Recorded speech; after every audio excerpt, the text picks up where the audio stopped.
Hi అండి, welcome to crazy recipes. నేను మీ మాదిరిని. ఇవాల్టి మన టేస్టీ రెసిపీ ఏంటంటే, నేను చెప్పినట్టుగా హెల్దీగా ఇలాగ దోశ వేసుకోండి. ఎవరికైనా నచ్చి తీరుతుంది, అలాగే క్రిస్పీగా కూడా వస్తుందండి. ఈ దోశల్లోకి ఒక స్పెషల్ పచ్చిమిరపకాయల చట్నీ కూడా చూద్దాము.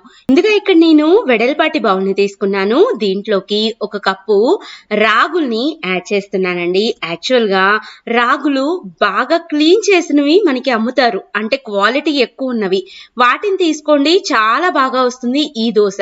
అలాగే సేమ్ కప్పు తోటి ఒక కప్పు పెసరపప్పుని కూడా యాడ్ చేసుకోండి. అంటే ఒక కప్పు రాగుల్ని తీసుకుంటే ఒక కప్పు పెసరపప్పుని తీసుకోవాలన్నమాట. ఈ రెండింటిని మనం కనీసం 1-4 సార్లు శుభ్రంగా కడుక్కోవాలండి. చాలా మంది నాకు కింద కామెంట్ పెడుతూ ఉంటారు, మేడం పప్పు కడిగే విషయం కూడా మీరు మాకు చెప్పాలా అని. కాకపోతే మనం కడిగిన పప్పుకి అలాగే ఒకసారి కడిగిన దానికి చాలా డిఫరెన్స్ ఉంటుందండి. అందుకని నేను చెప్తూ ఉంటాను, పప్పుని మాత్రం కనీసం 1-4 సార్లు కడుక్కోవాలి. అప్పుడే దాంట్లో ఉన్న దుమ్ము మొత్తం పోతుంది. చూడండి, ఇందాక మనకి వాటర్ ఎలా ఉన్నాయో ఇప్పుడు మనకి కడిగిన తర్వాత వాటర్ ఎలా ఉన్నాయో, ఇలాగా పెసరపప్పు రాగులు అన్నీ కూడా ఇలాగ మునిగేలాగా వాటర్ ని యాడ్ చేసుకోవాలి. వీటిని కనీసం మనం 8 గంటల పాటు నానబెట్టాలండి. లేకపోతే ఈ దోశ టేస్ట్ అస్సలకి బాగోదు. చూడండి, మనకి నానిన తర్వాత ఎలాగ ఉన్నాయో పప్పు చక్కగా ఉబ్బిపోయి ఉన్నాయి. రాగులు కూడా చాలా బాగా నానియండి. ఈ రెండింటిని కూడా ఇలానే ఉంచుకుందాం. ఏదైతే నీళ్ళని నానబెట్టుకున్నామో ఆ నీళ్ళని మాత్రం పారపోయొద్దండి. అదే నీళ్లతోటి మనం పిండిని రుబ్బుకుందాము. ఇలాగా మనం ముందుగా నానబెట్టుకున్న ఈ పప్పు మొత్తాన్ని కూడా మిక్సీ జార్లోకి యాడ్ చేసుకుందాము. అలాగే ఏదైతే నీళ్ళని నానబెట్టుకున్నామో కొంచెం మాత్రమే నీళ్ళని యాడ్ చేసుకోండి.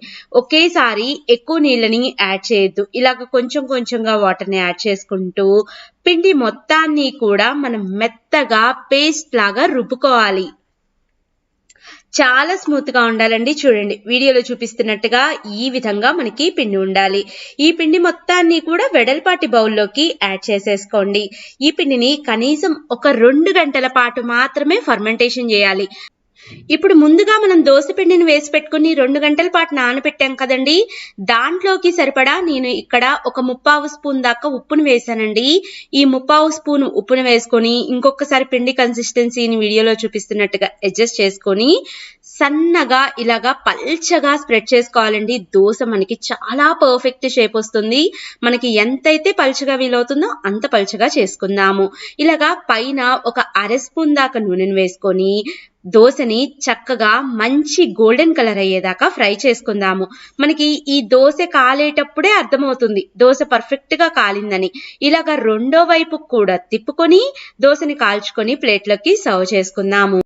ఇదే విధంగా మనకి ఎన్నైతే దోశలు కావాలో అన్ని దోశల్ని కూడా వేసేసుకుందామండి. చూడండి, ఎంత క్రిస్పీగా ఎంత పర్ఫెక్ట్ గా మనకి దోశలు వచ్చాయో. హెల్దీగా తినచ్చండి, డైట్ చేయాల్సిన అవసరమే లేదు. డైట్ చేయకుండానే మనం వెయిట్ లాస్ అవ్వచ్చు హెల్దీగా తింటూ. పిల్లలకు కూడా చేసి పెట్టండి, చాలా ఇష్టంగా తింటారు. నా వీడియో మీకు నచ్చిందా అండి? అయితే ఒక చిన్న లైక్ చేయండి. మీ ఫ్రెండ్స్ కి ఫ్యామిలీ మెంబర్స్ కి కూడా షేర్ చేయండి. మరిన్ని వీడియోస్ కోసం క్రేజీ రెసిపీస్ ని సబ్స్క్రైబ్ చేయండి. Thank you. మాదిరినండి, కొబ్బరి అవసరం లేకుండా ఇడ్లీ దోశల్లోకి 2 రుచికరమైన చట్నీలని ఈ వీడియోలో చూద్దామండి. సూపర్ అంటే సూపర్ టేస్టీగా ఉంటుంది. కొబ్బరి లేదు అన్న విషయాన్ని కూడా ఎవరు కనిపెట్టలేరు, అంత బాగుంటాయి. ముందు మనం ఎర్ర పచ్చడిని తయారు చేసుకుందాం. అదేనండి, టమోటా ఉల్లిపాయ కాంబినేషన్ లో తయారు చేసే చట్నీ అన్నమాట. ఒక 2 స్పూన్ల నూనెని యాడ్ చేసుకోండి. నూనె లైట్ గా వేడయ్యాక 1 స్పూనున్నర పచ్చిశనగపప్పుని వేసుకోండి. అలాగే 1 స్పూను మినపప్పుని కూడా యాడ్ చేసుకోండి. అలాగే 1/4 స్పూను జీలకర్రని వేసి ఇదంతా కూడా అన్ని వైపులకి తిప్పుకుంటూ దూరగా వేగేలాగా వేయిద్దాము. చూడండి, అన్నీ కూడా ఈ విధంగా వేగిపోవాలి. ఇప్పుడు దీంట్లోకి మనం చిన్న ముక్కలుగా తరిగిన ఒక 2 ఉల్లిపాయల్ని యాడ్ చేసుకుందాము. ఇలాగా ఉల్లిపాయలు మరీ ఎక్కువ వేగాల్సిన అవసరం లేదండి, జస్ట్ మనకి సాఫ్ట్ గా అయితే సరిపోతుంది. ఆ విధంగా అయ్యేదాకా వేయిద్దాము. అలాగే 2 టమోటాలను కూడా వేద్దాము. టమోటాలని ఇలాగ చిన్న చిన్న ముక్కలుగా కట్ చేసుకొని యాడ్ చేద్దామండి. టమోటాలు జస్ట్ సాఫ్ట్గా అయితే సరిపోతుందండి, మరీ ఎక్కువ వేగాల్సిన అవసరం లేదు, ఈ వేడికే మగ్గిపోతాయి. చట్నీ కారానికి తగినట్టుగా ఇక్కడ నేను ఒక 7 నుంచి 8 ఎండుమిరపకాయలను వేస్తున్నాను. ఎండుమిరపకాయలు అయితేనే ఈ చట్నీ రుచి చాలా బాగుంటుంది. స్టవ్ ఆఫ్ చేసేసి ఆ వేడికే ఎండుమిరపకాయలను కూడా వేగేలాగా చూసుకుందాము. అలాగే ఒక 2 రెమ్మల చింతపండును కూడా వేద్దాము. అలాగే ఒక స్పూను కళ్ళుప్పును కూడా యాడ్ చేసుకుందాము. అంటే ఈ చట్నీ రుచి మొత్తానికి సరిపడా ఉప్పు అన్నమాట. ఇవన్నిటిని కూడా చక్కగా కలిసేలాగా కలుపుకొని పూర్తిగా చల్లారనిద్దాము. మిక్సీ జార్ని తీసుకొని చల్లారిన ఈ మిశ్రమం మొత్తాన్ని కూడా యాడ్ చేద్దాము. నీళ్ళనేవి అస్సలకి యాడ్ చేయకుండా దీని మొత్తాన్ని మెత్తటి పేస్ట్ లాగా రుబ్బుకుందాము. చూడండి, ఈ విధంగా మెత్తగా పేస్ట్ లాగా గ్రైండ్ అవ్వాలి. దీని మొత్తాన్ని కూడా మనం వేరొక బౌల్లోకి తీసి ట్రాన్స్ఫర్ చేసుకుందాము. ఇడ్లీ దోశల్లోకే కాదండి, వడలోకి కూడా ఈ చట్నీ అద్భుతంగా ఉంటుంది. దీంట్లోకి ఇలాగ మనం పోపును వేసుకుంటే అద్భుతంగా ఉంటుంది. పోపులోకి ఆవాలు, జీలకర్ర, మినపప్పు, పచ్చిశనగపప్పు, అలాగే కరివేపాకు, కొంచెం కొత్తిమీర వేస్తే అద్భుతంగా ఉంటుంది. నెక్స్ట్ పల్లీలు, పుట్నాలు, ఉల్లిపాయ కాంబినేషన్లో కొబ్బరి లేకుండా ఇంకో పచ్చడిని చూద్దాము. దీనికోసమని ఇక్కడ నేను 2 స్పూన్ల నూనెని వేడి చేసుకొని దాంట్లోకి 1 కప్పు పల్లీలని యాడ్ చేసుకుంటున్నాను. పల్లీలని లో ఫ్లేమ్లోకి పెట్టుకొని అన్ని వైపులకి తిప్పుకుంటూ బాగా గోల్డెన్ కలర్లో అయ్యేదాకా వేపుకుందాము. ఇవి 70% వేగిన తర్వాత దీంట్లోకి మనం అరకప్పు పుట్నాలను కూడా యాడ్ చేద్దాం. అదేనండి వేయించిన శనగపప్పు. వీటితో పాటు కలుపుకుంటూ వీటిని కూడా ఫ్రై అయ్యేలాగా ఫ్రై చేసుకుందాము. అలాగే ఒక 5 నుంచి 6 పచ్చిమిరపకాయలని ఇలాగా చిన్న ముక్కలుగా తుంపి యాడ్ చేసుకోండి. పచ్చిమిరపకాయలతో పాటు ఒక 2-3 ఎండుమిరపకాయలని కూడా వేసుకోండి, అద్భుతంగా ఉంటుంది. అలాగే ఒక 2-3 ముక్కలు అంటే ఒక ఉల్లిపాయలో సగం భాగం ఉల్లిపాయను కూడా యాడ్ చేయండి. ఉల్లిపాయ వేయటం వల్ల చట్నీ రుచి అనేది అద్భుతంగా ఉంటుందండి. హోటల్ వాళ్ళు చేసే చిట్కా ఇది.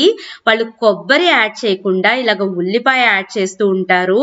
టేస్ట్ అయితే ఎక్సలెంట్ గా ఉంటుంది.